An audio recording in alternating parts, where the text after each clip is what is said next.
அல்லேலூயா. 63வது சங்கீதத்தை நம்ம இப்போ வாசித்தோம். நம்ம ரொம்ப முக்கியமான ஒரு சங்கீதம். 63வது சங்கீதத்தில் முதல் வசனத்தை யாராவது வாசிக்கலாம்? தேவனே, நீர் என்னுடைய தேவன், நீர் என்னுடைய தேவன், அதிகாலமே உம்மை தேடுகிறேன், வறண்டதும் விடாய்த்ததும் தண்ணீரற்றதுமான நிலத்திலே என் ஆத்துமா உம்மேல் தாகமாயிருக்கிறது, என் மாம்சமானது உம்மை வாஞ்சிக்கிறது. அல்லேலூயா. வறண்டதும் தண்ணீரற்றதுமான சூழ்நிலை நேரங்களிலே தேவனை நோக்கி என் ஆத்மா அல் தேட உம்மை துதிக்க அல்லேலூயா வாஞ்சிக்கிறது.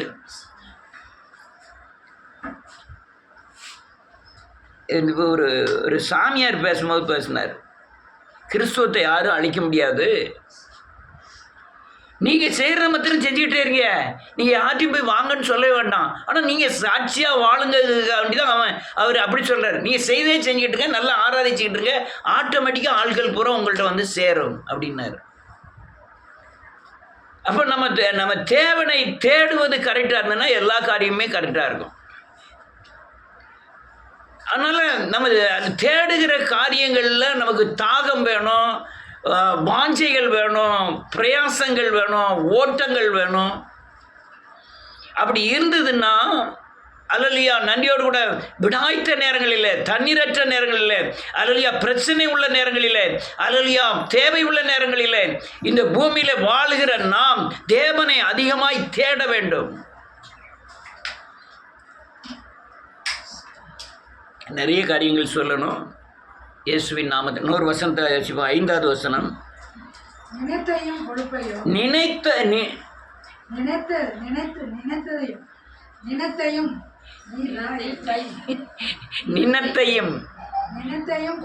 கொழுப்பையும் உண்டது போல என் ஆத்துமா திருப்தியாகும், வாய் ஆனந்த களிப்புள்ள உதடுகளால் உம்மை போற்றி கொண்டே இருக்கும்.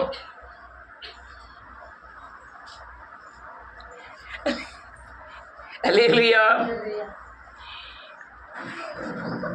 நன்றியோடு கூட துதிக்கிறேன். நான் அந்த கல்கத்தாவில் இருக்கும்போது கொழுப்பெல்லாம் இந்த எண்ணெயில் போட்டு வறுத்து முறுக்கு மாதிரி எடுத்து வச்சுப்பாங்க. சாப்பிட்றதுக்கு ரொம்ப டேஸ்டாக இருக்கும். போய் ஒரு 2 ரூபா கொடுத்தா போதும். அப்போ 2 ரூபா ரொம்ப பெருசு. நான் அங்கேருந்து கல்கத்தாவில் போய் ஒரு நாள் முழுக்கும் வேலை பார்த்தா எவ்வளோ சம்பளம்? 12 மணி நேரம் வேலை பார்த்தா 6 ரூபா சம்பளம். ஒரு வார சாப்பாட்டுக்கே 20 ரூபா தான் கொடுப்பாங்க. 20 ரூபாய்க்குள்ளே நாங்கள் சாப்பிட்டுட்டு 2 ரூபா மிச்சம் வச்சிடணும். இப்போ 20 ரூபா கொடுத்தா 20 ரூபா வாரத்துக்கு. அதில் எண்ணெய், அதில் அரிசி, அதில் காய்கறி, அதில் எல்லாமே சாப்பிட்டுக்கணும். 180 ரூபா தான் சம்பளம். 1976 சொல்லுங்க. ஒரு சிலர் பிறந்திருக்கவே மாட்டேங்க. நீலாம் பிறந்துட்டு 6 வயசு நான் பார்த்தேன்.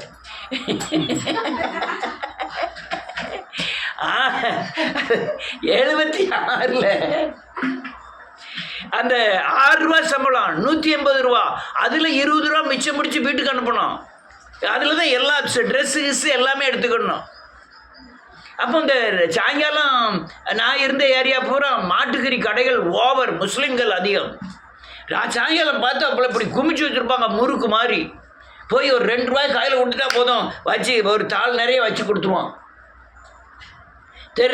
ரோடு நிறைய சாப்பிட்டுட்டு போட்டுதான். எனக்கு 16 வயசு இருக்கும்.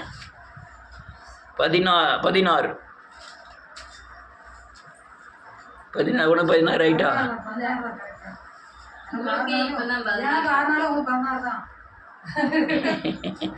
16 வயசு சாப்பிட்டுட்டு அப்படி டேஸ்டாக இருக்கும். அதை விட உங்கள் ஆத்மா டேஸ்டாக இருக்கணும்னா நீங்க விடாய்த்ததும் தண்ணீரற்றதுமான இடத்துல ஒரு ஆத்துமா ஒரு மான் நீரோடையை வாஞ்சித்து கதறுது போல உங்கள் வாழ்க்கை முறைகளிலே தேவனை அதிகமாய் தேட ஆரம்பிக்க வேண்டும். அல்லேலூயா. வேதம் சொல்லுது, அல்லேலூயா, நன்றியோட 2வது வசனம், இப்படியே பரிசுத்த ஸ்தலத்தில் உம்மை பார்க்க ஆசையாய் இருந்து உமது வல்லமையையும் உமது மகிமையையும் கண்டேன். அல்லேலூயா. நான் அந்த வேதத்தை வாசிக்கும் பொழுது சுவிசேஷத்தை வாசித்தேன். இயேசுநாதர் ஊழியத்துக்கு கிளம்பின உடனே ஒரே அதிகாரத்தில் பார்த்தா பல அற்புதங்கள். குருடனை சுகமாக்குகிறார், முடவரை நடக்க வைக்கிறார், இப்படின்னு பல காரியங்களை ஒவ்வொரு அதிகாரத்திலும் அநேக அற்புதங்களை பார்த்தேன். ஆனால் அப்போஸ்தலர் நடவடிக்கைக்கு அப்புறம் பார்த்தீங்கன்னா இந்த இவ்வளவுக்கான அற்புதமே இல்லை. முதல்ல 2வது 3வது அதிகாரத்தில் அந்த முடவனை சுகமாக்குறாரு. அடுத்தால பவுல் பேசிக்கிட்டு இருக்கும்போது ஜன்னலில் பிடிச்சிக்கிட்டு இருந்தவன் கீழே விழுந்தோடனே அவன் மறிச்சு போகிறான், அவனை எழுப்புகிறாரு. இன்னொருத்தனை குருடனை சுகமாக்குறார் பவுல். இப்படி ஒரு சிலதை தவிர மற்ற எந்த காரியமும் எழுதப்படவில்லை. அல்லேலூயா. அதுக்கப்புறம் அப்போஸ்தலர் 28வது அதிகாரத்தில் அல்லேலூயா அந்த அந்தியோர் கூட துதிக்கிற அந்த விஷப்பூச்சி கடிச்ச உடனே அந்த அந்த பயங்கரமான வியாதி வந்தவங்கெல்லாம் குணமாக்குறார். அல்லேலூயா. இப்போ ஏன் இதில் ஆண்டவர் காலங்களில் இயேசுநாதர் 4 சுவிசேஷங்களில் அவ்வளவு அற்புதங்கள் நடந்தது. ஆனால் அப்போஸ்தலர் நடவடிக்கைகளுக்கு பின்பாக அற்புதமே நடக்கவில்லை. ஆனால் பழைய இந்த 4 சுவிசேஷமும் சொல்லுங்க, மாமிசத்திலே விடுதலையாக்கி ஆத்ம விடுதலையை கொடுத்தார். ஆனால் புதிய ஏற்பாடு வரும் பொழுதோ ஆத்ம விடுதலையை கொடுத்து சரீர விடுதலையை கொடுக்கிறார். அப்போ ஒரு ஆத்மாவுக்கு என்ன தேவை? என்ன தேவை? ஆத்ம விடுதலை தேவை. நல்ல கவனமா இருக்கணும். ஏன் அப்படி ஆண்டவர் செய்தார் அப்படின்னு கேட்டீங்கன்னா, அப்போ இயேசுநாதர் சிலுவையில் அறையப்படவில்லை. அறையப்படாதனாலே பாவம் என்ன செய்யல? மன்னிக்கப்படவில்லை. மன்னிக்கப்படாதனாலே பாவங்களை சுமந்தார். குருடனை பார்த்து கேட்கிறார், நான் உனக்கு என்ன செய்ய வேண்டும்? நான் பார்வையடைய வேண்டும், நீ பார்வையடைவாயாக அப்படின்னு சொல்லிட்டார். பார்வை அடைஞ்சிட்டான். இப்ப அதுக்கப்புறம் அவன் பாவத்தை சுட்டி காண்பித்து அவனை விடுதலை ஆக்குகிறான். அல்லேலூயா. அதே மாதிரி சமரியா ஸ்திரீட்ட போனோன்னா பாவத்தை சுட்டி காண்பிக்கிறார். ஆனால் நான் கொடுக்கும் தண்ணீரை குடிப்பவனுக்கும் ஜீவத்தை நீர் தான் மெஸ்ஸியா. மெஸ்ஸியாவை கண்டவன ஆத்தும விடுதலை ஆகிறது. அல்லேலூயா. அப்போ பாவத்தை சுட்டி காண்பித்து தான் ஆத்துமாவை என்ன செய்யறாரு? விடுதலை ஆக்குகிறார். நீங்க புதிய ஏற்பாடு வரும் பொழுதோ அப்ப இயேசுநாதருக்கு ஏன் அந்த தேவையில்லாம இருந்தது? இயேசுவின் காலம் சுகம், இயேசுவின் காலம் மாமிச விடுதலையை கொடுத்து ஆத்மா விடுதலை. சொல்லுங்க, நல்லா புரிஞ்சுக்கிடுங்க. கிறிஸ்துவின் காலம் சரி அல்லையா, ஆத்ம விடுதலை கொடுத்து சரீர விடுதலை, அப்படி விடுதலை கொடுத்தார். அல்லேலூயா. பழைய ஏற்பாடிலே பாவங்க அந்த 4 சுவிசேஷங்களிலே பாவத்தை சுட்டி காண்பித்து இயேசுநாதர் சுகம் கொடுத்து ஆத்மாவிலை வேண்டுதலை கொடுத்தார். அதே காரியத்தை தான் இவர் என்ன செய்றாரு? கிறிஸ்து உங்க ஆத்மாவிலை விடுதலையை கொடுத்து பாவத்தை சுட்டி காண்பித்து பாவத்திலிருந்து விடுதலை ஆக்கி நீங்க திருப்பி சாபத்தில் விழாதபடி அந்த பாவத்தின் தன்மையை உங்களை விட்டு தூர எடுக்கிறார். எதை குறித்து கூட எடுக்கிறார்னா உங்களை எங்க கொண்டு போய் காண்பிக்கிறார்னா இயேசுவை காண்பிக்கிறார். அல்லேலூயா. ஆனா பழைய ஏற்பாடுல இயேசுக்கு அந்த தேவை ஏன் இல்லாத இருந்ததுன்னா அவருக்குள்ள கொஞ்சமேனும் பாவமும் இல்ல. கிறிஸ்து அதனால தங்கினார், நமக்குள்ள தங்கலை. நம்ம பாவம் அறிக்கை பண்ணாதான், நல்லா புரிஞ்சுக்கணும். இல்லைன்னா இந்த சீடியை திருப்பி போட்டுனாலும் கேளுங்க. நீங்க பாவம் அறிக்கை பண்ணினாதான், புதுப்பிக்கப்பட்டாதான் உங்களுக்குள்ள கிறிஸ்து என்ன செய்வார்? தங்குவார். இல்லைன்னா நிச்சய மாட்டாரு. ஆனா யார் தங்கி இருப்பா? நீங்க பாவம் அறிக்கை செய்யலன்னா யார் தங்கி இருப்பா? பிசாசு தான் இருக்கும். பிசாசு பாவத்தை செய்யும்படியாய் தூண்டுவான். கிறிஸ்து பாவத்திலிருந்து விடுதலையாக்கும்படியாய் தூண்டுவார். நீதியை குறித்தும் பாவத்தை குறித்தும் கண்டித்து உணர்த்துவார். நான் என்ன நினைக்கிறேன்? பாவத்தை அறிக்கை பண்ண ஆரம்பிக்கிறேன். அந்த கிறிஸ்து பாவத்தை அறிக்கை பண்ண பிறகுதான் புதிய ஏற்பாடுல அப்போஸ்தலர் நடவடிக்கைகளுக்கு அப்புறம் உங்களுக்கு ஆத்தும விடுதலை ஆனால்தான் சரீர விடுதலை ஆகும். அல்லேலூயா. நான் சொல்றது புரியுதா? ஒரு ஆள் ரட்சிக்கப்பட்ட உடனே இப்போலாம் ஆண்டவர் சோகம் இருக்கிறார், சோகம் ரொம்ப பிரசங்கிக்கிறாங்க. அநீதி.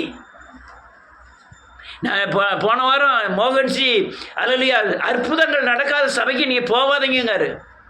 எனக்கு தூக்கி வாரி போட்டுட்டு எனக்கு நான் நொண்டியாக இருக்கலாம், சப்பானியாக இருக்கலாம், வியாதியாக இருக்கலாம், ஆத்மா ரிச்சிப்பு அடைஞ்சா எனக்கு அது போதுமானது. என்னைக்குனாலும் அதுலேருந்து நான் என்ன செஞ்சிருவேன், விடுதலை ஆயிடுவேன். ஆனால் பிசாசு என்ன சரீரத்தை விடுதலை ஆக்கிடலாம், ஆனால் ஆத்மா விடுதலை ஆகலாம் நான் எங்கே போக முடியாது. எனக்குள்ள கிறிஸ்து என்ன செய்ய முடியாது, இருக்க முடியாது. அப்போ அற்புத அடையாளங்களை விட என்னது முக்கியம்? என் ஆத்மாவில் யார் இருக்கணும்? கிறிஸ்து இருக்கணும். என்னைக்குனாலும் என்ன செஞ்சிட முடியும், விடுதலை ஆக முடியும். அற்புதமே நடக்கலையா சபைக்கு போகக்கூடாது. ஏன்னா ஆத்மாவுடைய நான் நொண்டியாக சபைக்கு போயிடுவேன். ஏன்னா எனக்குள்ள கிறிஸ்து என்ன செய்வார், என்னை பலப்படுத்துவார். அநேகர் நான் வந்திருக்கேன், இவ்வளோ நான் அற்புதம் நடந்திருக்கு, எத்தனையோ வியாதிகள் இருக்கு, என்ன அநேகருக்கு குணமாக இருக்கு. இருந்தாலும் நான் தேவனை சேவிக்க பலன் எனக்கு கிறிஸ்து தருகிறார். யார் தரா? எனக்கு கிறிஸ்து தருகிறார். இது அற்புத அடையாளங்களினால, அது பழைய ஏற்பாடில் அற்புத அடையாளங்கள் இருந்தது, பழைய ஏற்பாடுலையா இயேசுவின் காலங்களில். ஆனால் புதிய ஏற்பாடு வரும்போதோ நான் சீக்கிரம் செத்தாலும் பரவாயில்ல, என் ஆத்மா விடுதலையாக வேண்டும். ஆத்மா விடுதலையானா நான் எங்கே போவேன்? நான் சரீரம் சுகம் ஆகிட்டு ஆத்மா விடுதலையானா அங்கே எங்கே இருப்பேன்? அல்லேலூயா, அல்லேலூயா. இந்த காரியத்திற்காய் வாசிங்க 2வது வசனம். ஆசையா இருந்து இதுதான் காரியம். ஆனால் கிறிஸ்துவின் இயேசுவின் மூலமாய் சொல்லுங்க, சத்தியமும் கிருபையும் கிடைத்தது. கிருபையினால் ரட்சிக்கப்பட்டேன். யாருனால ரட்சிக்கப்பட்டேன்? சிலுவையினால ரட்சிக்கப்பட்டேன். யாருனால ரட்சிக்கப்பட்டேன்? இயேசு சிலுவையில் மரித்ததுனால கிருபையினால நான் என்ன செய்யப்பட்டேன்? ரட்சிக்கப்பட்டேன். இப்போ எனக்கு வசனம் பூராமே சத்தியமாய் விலைக்கு வெளிப்படுத்தக்கூடிய காரியங்களுக்காய் இயேசு மரித்தார். நீங்கள் யோவானில் எழுதியிருக்கீங்க 1வது அதிகாரம் 17வது வசனத்தில் நினைக்கிறேன். சத்தியமும் கிருபையும் யார் மூலமாய் வெளிப்பட்டது? இயேசுவின் மூலமாய் வெளிப்பட்டது. எனக்கு இயேசுவின் மூலமாய் வெளிப்பட்டது இதன் மூலமாக. ஆனால் கிறிஸ்துவின் மூலமாக என்ன வெளிப்பட்டது? வல்லமையும் மகிமையும் வெளிப்பட்டது. என்னது? மகிமை இயேசுவின் சாயல். சொல்லுங்க. என் வல்லமை இயேசுவில் உள்ள சக்தி என் மூலமாய் வல்லமையாக வெளிப்படுகிறது. அவருடைய சக்தி என் மூலமா என்ன செய்யுது? அவருடைய வல்லமை, அவருடைய சக்தி எது மூலமா வெளிப்படுது? என் மூலமா வெளிப்படுது. ஆனால் இதுக்கு உதவுகிறவர் யாரு? கிறிஸ்து. யாரு? கிறிஸ்து. அதனால அவர் வல்லமையும் மகிமையும் என் மூலமாய் வெளிப்படுது. அது அந்த சத்தியத்துக்காக கிருபைக்காக சத்தியத்துக்காக மரித்தவர் இயேசு. அல்லேலூயா. கிருபையினாலே நீங்கள் என்ன செய்யப்பட்டீர்கள்? ரட்சிக்கப்பட்டீர்கள். கிருபையினால் விசுவாசத்தை கொண்டு ரட்சிக்கப்பட்டீர்கள். அல்லேலூயா. அப்போ வசனத்தில் மறைந்திருக்கிற சத்தியத்தை போதிப்பதற்காக இயேசு மரித்து கிறிஸ்துவை வெளிப்படுத்தி அவர் இயேசுவின் வார்த்தைகளை சத்தியமாய் வெளிப்படுத்துகிறார். அல்லேலூயா. சத்தியம் என்றால் என்ன? கருப்பொருள். என்னது? அப்ப என்ன பிரச்சனை? இயேசுவின் மூலமாய் சொல்லுங்க, கிருபையும் சத்தியமும் எனக்கு வெளிப்பட்டது. நான் சிலுவையில் மனம் திரும்பும் போது அவருடைய மகிமையின் சாயல் என் மூலமாய் வெளிப்படுகிறது. இயேசுவில் இருந்த வல்லமை என் மூலமாய் வெளிப்படுகிறது. இது போதுமா? இதுதான் பிசாசை ஜெயிக்கக்கூடிய பயங்கரமான பலன். ஒன்று கிருபை, இன்னொன்று சத்தியம், இன்னொன்று வல்லமை, இன்னொன்று மகிமை. இந்த 4 இருந்ததுன்னா, அல்லேலூயா, இருந்ததுன்னா முதல்ல என்ன செய்வீங்களாம்? வேதம் சொல்லுது, அவர் மேல் முதல் வசனத்தில் தாகமாயிருப்பேன், என் மாமிசமும் அவரை வாஞ்சிக்க ஆரம்பிக்கும். நான் ரொம்ப பேர் பார்த்துருக்கேன். எப்படின்னா, ஆண்டவர் சுகம் தருவார், மீனாக்கா வா. ஆண்டவர் மீனாக்கா சுகம் தருவார். நல்ல கேட்டுடுங்க. ஆண்டவர் அழைப்பு இருந்ததுன்னா மீனாக்கான்னு கூப்பிடவே வேண்டாம். மீனாக்காவே நீங்கள் டெலிஃபோன் பண்ணதுக்கு முந்தியே அங்கே காத்திருக்கும் செல்லை வச்சுக்கிட்டு இருக்கு. நீங்கள் சரி மீனாக்காவுக்கு நாம் ஃபோன் பண்ணி, மீனாக்காவே போகிறவு கேட்கட்டும், மீனாக்காவுக்கு ஃபோன் பண்ணி என்னக்கா 2 நாள்லாம் கூப்பிடுறத வரவே மாட்டேங்க, நானும் கூப்பிட்டு பார்த்தேன், நீயும் வரல, நேற்று நான் எல்லாரும் கூப்பிட்டு பார்த்தாங்க, நானும் இல்லை,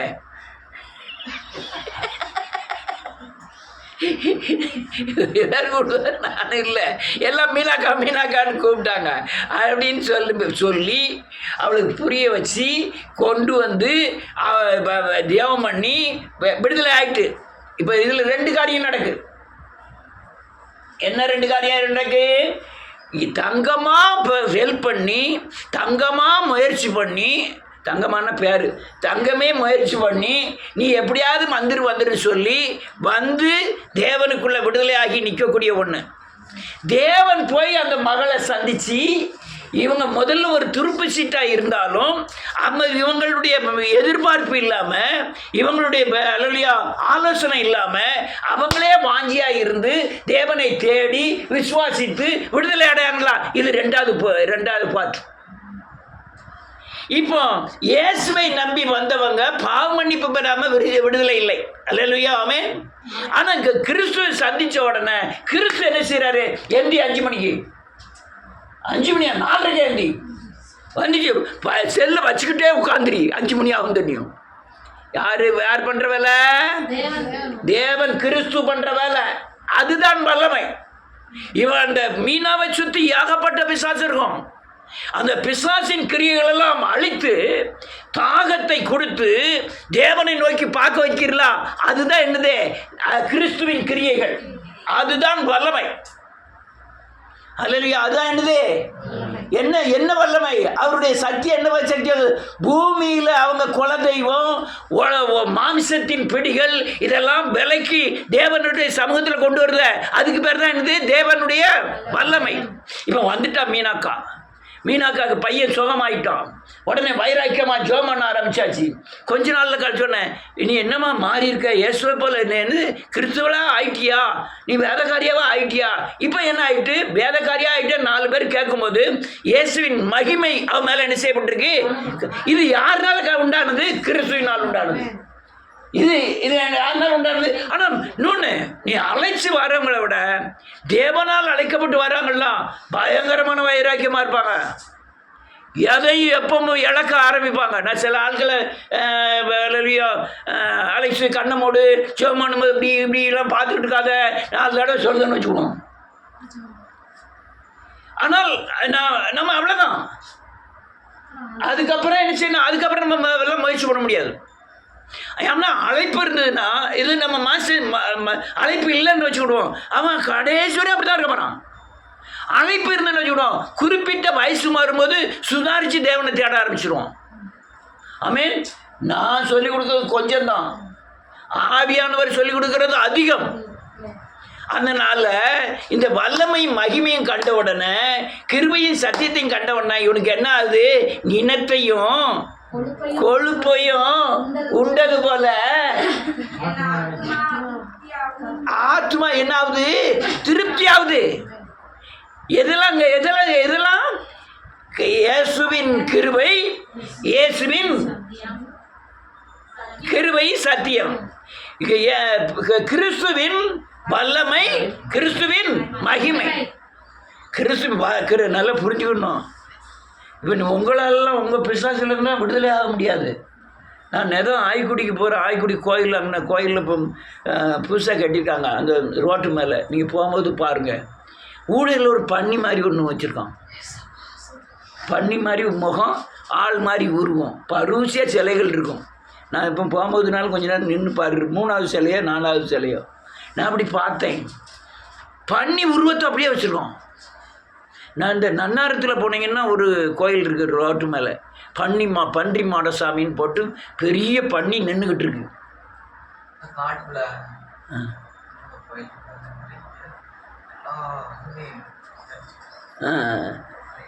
அல்லேலூயா.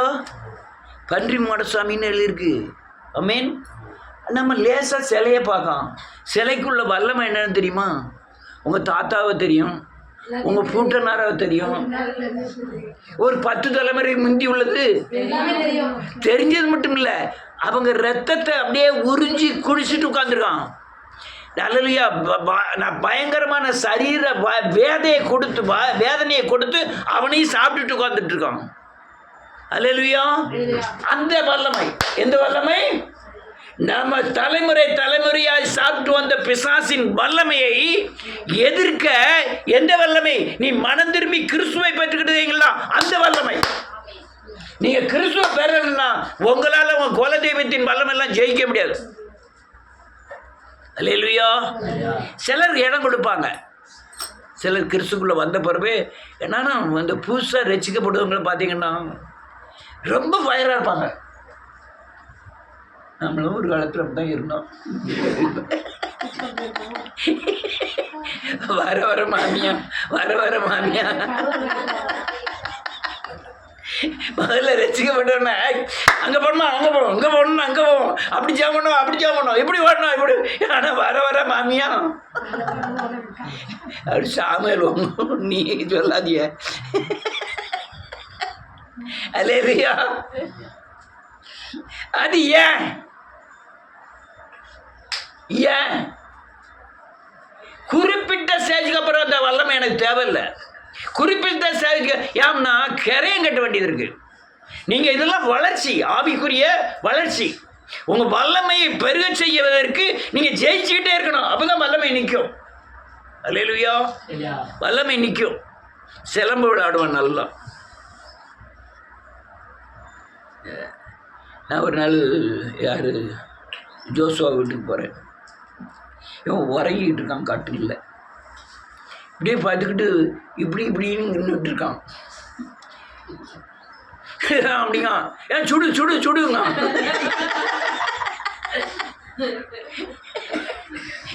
என்னத்து சுடு?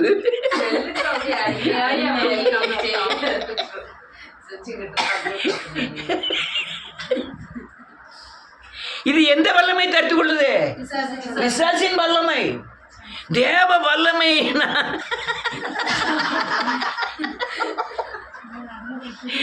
தேவ வல்லமையை தடுத்துக்கணும்னா இப்படி சின்ன பிசாசுகள்லாம் ஜெயிச்சு போயிட்டே இருக்கணும். எனக்கு நல்ல சிலம்பு விளையாடுவேன். ஆனால் குறிப்பிட்ட வருஷம் ஆன பிறகு அந்த விளையாட்டே மறந்து போச்சு. அதே போல நீங்க ஒரு தடவை ஜெயிச்ச வல்லமையில் அடுத்தால பிசாசை ஜெயிச்சு நீங்க பலப்பட்டுக்கிட்டே போகணும். ஆனால் குறிப்பிட்ட காலங்களுக்கு இந்த யுத்தம் இல்லைன்னு வச்சுக்கிடுவோம், பிசாசின் யுத்தம் இல்லைன்னா மறந்தே போவங்களால ஜெயிக்க முடியாது. அல்லேலூயா. ஜெயிக்க. அதனால தான் இப்போ அன்னைக்கு கீரையை வறுத்து சாப்பிட்டு ஓடணுங்களா, இப்போ குறைச்சி சொல்லலை. ஆனால் அந்த முதல்ல இருந்த ஸ்பீடு ஒத்துக்கிடணும். ஏதோ பழைய இதில் ஓடுது, பழைய எசன்ஸில் தான் இப்போ வண்டி ஓடிக்கிட்டு இருக்கு. புது பலன்லாம் அடையல. புது பலன் எப்படிங்க? அந்த வல்லமையை பிரயோகம் பண்ணணும். அல்லேலூயா. தேவ மகிமையை தரித்து கொள்ளணும். அது என்ன ஆகும்? உங்கள் ஆத்மாவுக்கு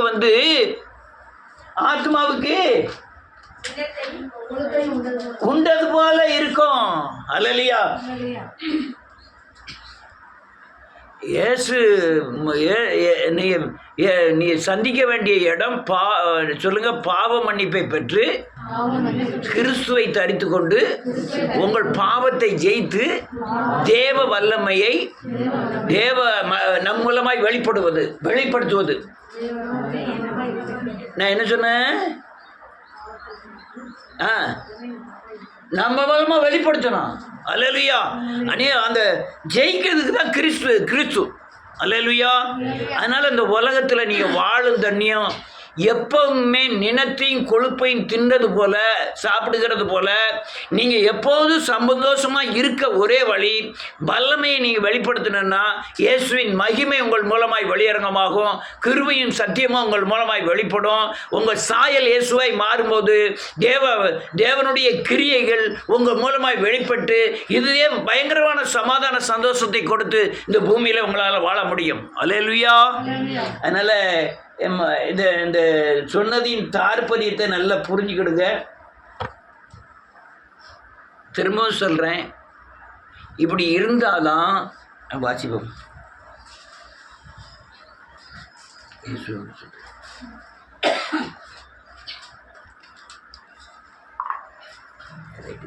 சொல்கிறேன் 63:2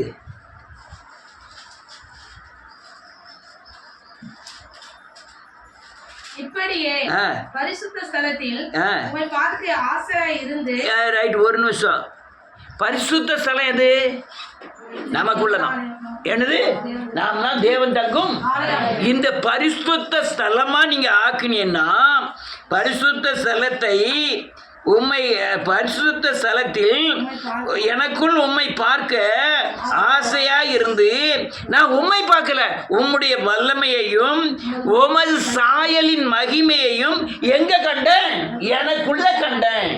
அதனால அப்படி ஜீவனை பார்க்கிலும் உம்முடைய கிருபை நல்லது. என் உதடுகள் உம்மை என்ன செய்யும்? துதிக்க ஆரம்பிக்கும். நீங்க இந்த வல்லமையெல்லாம் தட்டிட்டேன்னா எப்பவும் சோதனை பண்ணிக்கிட்டே தான் இருப்பீங்க. அநேகர் இந்த தாகம், இந்த தேவனை துதிக்கிற தன்மைகள் இல்லை. அடுத்தல 4வது வசனம், என் ஜீவனுள்ள மட்டும் நான் உம்மை துதித்து உமது நாமத்தை சொல்லி கையெடுத்து கொண்டே இருப்பேன். அல்லேலூயா. அது மாதிரி இந்த வல்லமை இழந்தீங்கன்னா உங்கள் பிசாசெல்லாம் ஜெயிக்கவே முடியாது. சும்மா அந்த சாரங்கள் இருக்கும். இது என்ன மாடு? இது ஜல்லிக்கட்டு மாடு. இது ஜல்லிக்கட்டு மாடுன்னு வச்சுக்கிட்ட வேண்டியதான். ஜல்லிக்கட்டு மாடால் ஓடவே முடியாமல் இருக்கும். அது அந்த வாலிபத்தில் நல்லா ஓடிச்சு. கொஞ்சம் போன உடனே என்ன ஆகும்? ஜல்லிக்கட்டு மாடு எலும்பு தோலமாக வீட்டில் கட்டி போட்டிருக்கும். அதே மாதிரி நீங்கள் ரெகுலராக போய்கிட்டே இருக்கணும். அல்லேலூயா. அடுத்தால, ஜீவனுள்ள மட்டும் நான் உம்மை துதித்து உமது நாமத்தை சொல்லி கையெடுப்பேன்.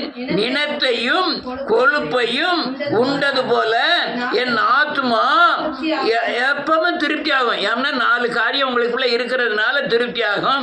என் வாய் ஆனந்த களிப்புள்ள உதடுகளால் உம்மை போற்றி கொண்டே இருக்கும். அல்லேலூயா. அதனால இந்த 4 காரியத்தை புரிஞ்சுக்கிடுங்க. இது இருந்தால் நீங்கள் சந்தோஷமாக எக்காலமும் சந்தோஷமாக இருக்கலாம். எல்லாரும் எழுந்து நிற்போம்.